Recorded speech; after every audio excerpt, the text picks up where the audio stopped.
சரவணபவாய. ஓம் முருகா சரணம். வாழ்க வளமுடன். வெற்றிவேல் முருகனுக்கு அரோகரா.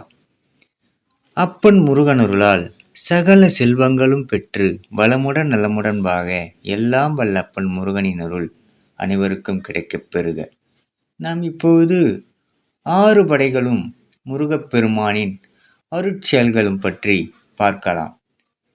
முருகப்பெருமானின் 6 படைகளில் முதல் படை வீடாக விளங்குவது திருப்பரங்குன்றம். முருகப்பெருமானுக்கும் தெய்வயானைக்கும் திருமணம் நிகழ்ந்த திருத்தலமாகும் திருப்பரங்குன்றம். 2ஆம் படை வீடாக திகழ்வது திருச்செந்தூர். முருகப்பெருமான் அமரர்களுக்கு இன்னல்கள் விளைவித்த சூரபத்மனை வதம் செய்த திருத்தலமாகும்.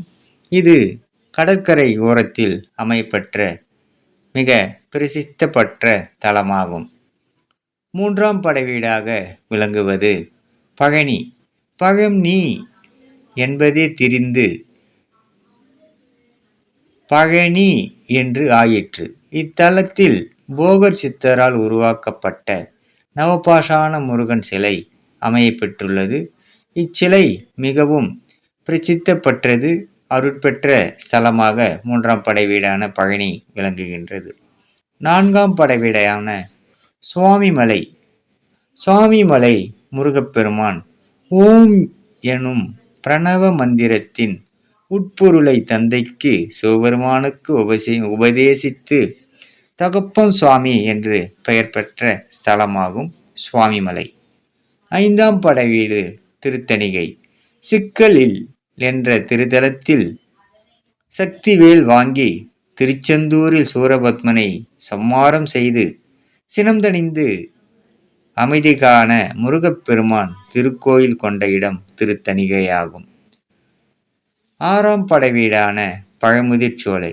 பழமுதிர்ச்சோலையில் முருகப்பெருமான் ஔவையின் அகம்பாவத்தை நீக்குவதற்கு நாவல் பழங்களை உதிர்த்து சுட்ட பழம் வேண்டுமா சுடாத பழம் வேண்டுமா என்று திருவிளையாடல் நிகழ்த்திய ஸ்தலம் பழமுதிர்ச்சோலையாகும்.